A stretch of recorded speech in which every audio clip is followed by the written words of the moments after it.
North Korea camp survivor Shin Dong-hyuk changes story. A North Korean prison camp escapee, who is now a high-profile human rights campaigner, has apologized for inaccuracies in his story.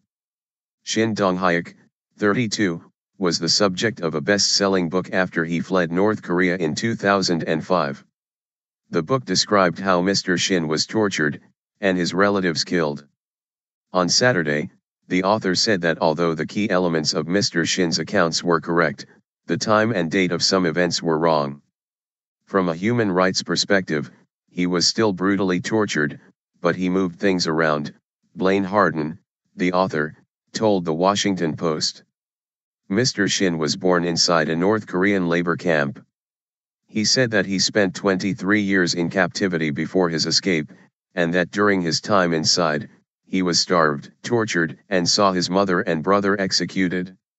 He managed to flee after climbing through an electric fence, and eventually settled in South Korea. Mr. Harden wrote about Mr. Shin's experiences in his book Escape from Camp 14, which became a bestseller and was translated into 27 languages. On Saturday, Mr. Harden said he had learned that Mr. Shin had told friends an account of his life that differed substantially from my book, and spoke to Mr. Shin to clarify the changes. Very sorry. One inaccuracy in Mr. Shin's account was where his mother and brother were executed, the Washington Post said. Drawing submitted by former North Korea prisoner Mr. Kim Kwang-il shows a practice known as pigeon torture.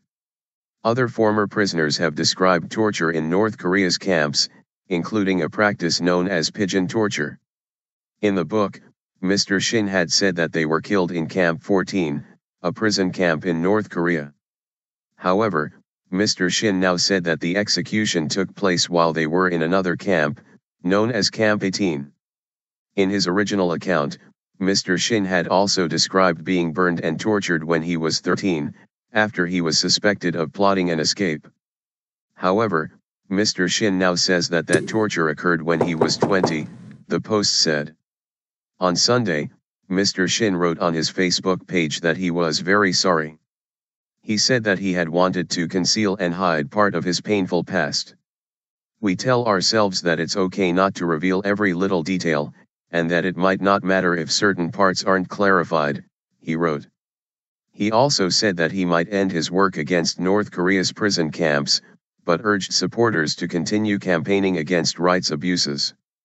North Korea has previously sought to discredit Mr. Shin, including by releasing a video of Mr. Shin's father saying that his son had never been in a labor camp. Human rights experts have argued that the inaccuracies in Mr. Shin's account are minor, and do not alter the extent of the torture he suffered. United Nations Security Council members vote to adopt the agenda of human rights violations in North Korea during a meeting of the United Nations Security Council in New York City, December 22, 2014. The UN Security Council discussed human rights violations in North Korea during a meeting in December. In 2013, Mr. Shin gave evidence to a UN Commission of Inquiry on North Korea's human rights. In addition to public testimonies from more than 80 North Korean defectors and witnesses, the Commission also drew on confidential interviews with about 240 other witnesses who were afraid to speak publicly, fearing reprisals against their families. The Commission said detainees in prison camps were subject to deliberate starvation, forced labor, executions, torture, rape and the denial of reproductive rights enforced through punishment, forced abortion, and infanticide. In December, the UN Security Council discussed North Korea's human rights record, after the UN General Assembly voted in favor of referring North Korea to the International Criminal Court to face charges of crimes against humanity.